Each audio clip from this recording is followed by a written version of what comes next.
Hi, in this lesson we'll be seeing how to access Oracle eBusiness Suite.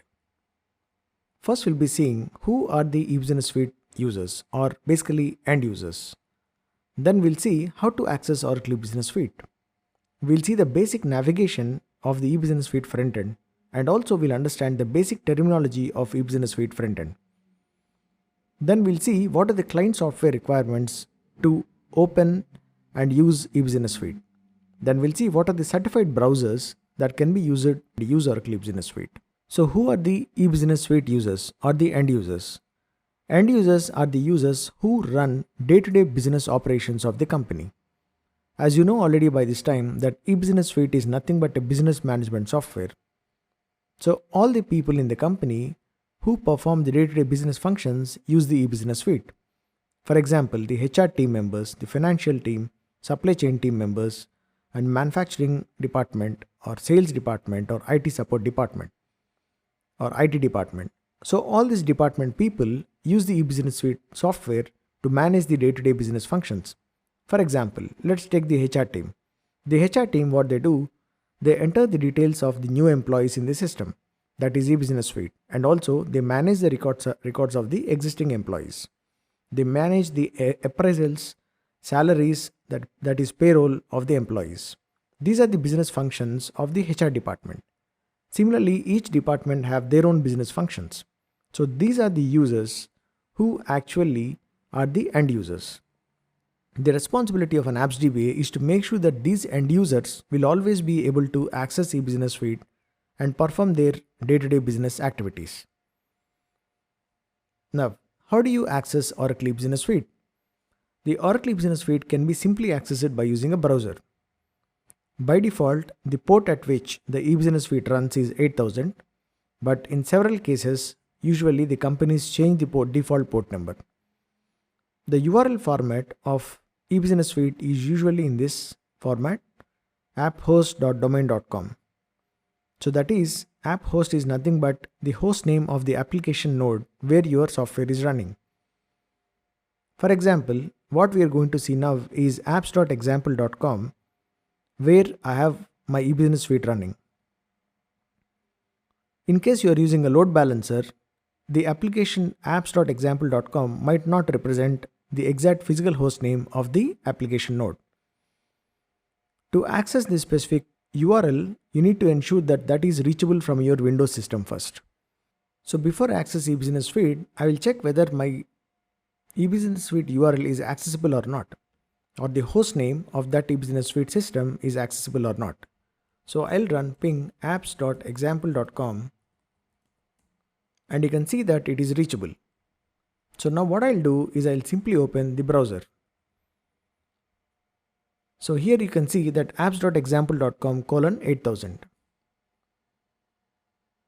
Now you can see that the eBusiness Suite frontend has opened. Now provide any of the username.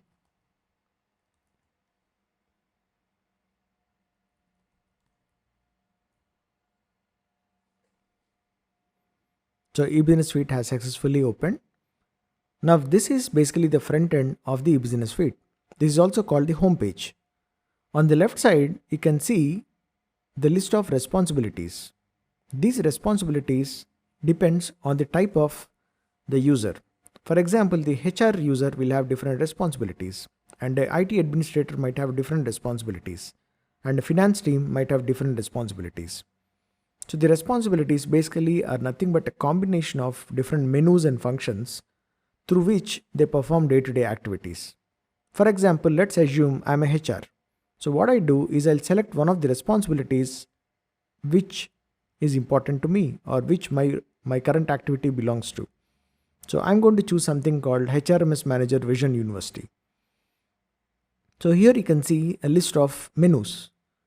I'll select a menu called People. And here you can see several functions and again sub-menus also. So usually there are two types of functions. One is form and one is self-service page or simply OAF page. So as you can see here, the icon which is in blue here, that is basically a form, and which looks like a page is nothing but a OAF page or a self-service page. If you click on this page,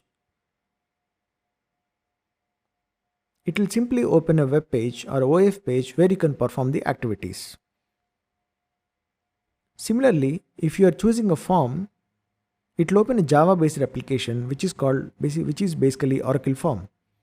So I'm again going to the navigation and I'm choosing this enter and maintain, for example. So here you can see that frmservlet.jnlp file has been downloaded.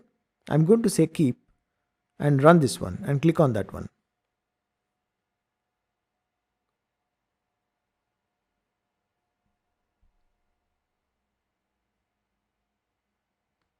So when you click on that, it will open a form. So this is a form which is nothing but a Java based application where people can perform their activities. For example, this is a people enter and maintain form where the HR team members can enter the details of the new employee. So to revise the concepts here, what we do here is once we log in into eBusiness Suite, we select one of the end users basically select one of the responsibilities and they see basically list of menus and submenus. And then they see basically a list of functions. These functions are basically where they enter, retrieve data. And there are two types of functions. One is form application, which is Oracle form basically, which is a Java based application, or a simple OAF page or a web page.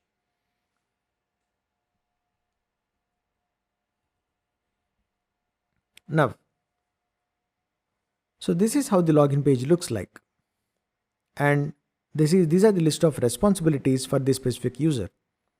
In real time, obviously, the end users might have just one or two responsibilities. Since this is a demo database, we have a lot of responsibilities for the system administrator. Once someone selects the responsibility, they will see list of menus and also submenus and different functions. The submenus or menus basically contain the functions. And the functions are basically of two types, either a form or a self-service page or OAF page, a simple web page. So the web page does not require any additional software because it is a simple web page and you can use any browser to open the web pages. But if you want to run the form, Oracle form, you have to make sure that you're running JRE on your client system. So these are the OAF pages and these are the forms. Now, what are the client software requirements to run the eBusiness Suite software, or basically to open the eBusiness Suite software and the work on it from the client system? First, you will require a certified browser. Usually, Firefox, Internet Explorer, Chrome, and Edge, for example, are all certified to use the eBusiness Suite. And also, you'll be requiring JRE software in order to run the forms. That is Oracle forms. Because they're Java-based applications, you'll be requiring JRE software. In order to check the latest versions of certified browsers always, you need to check this specific document ID in the My Oracle support, that is 3894.22.1. This is where you can find the list of all the details of the exact versions of the browsers that are certified and what JRE versions are certified.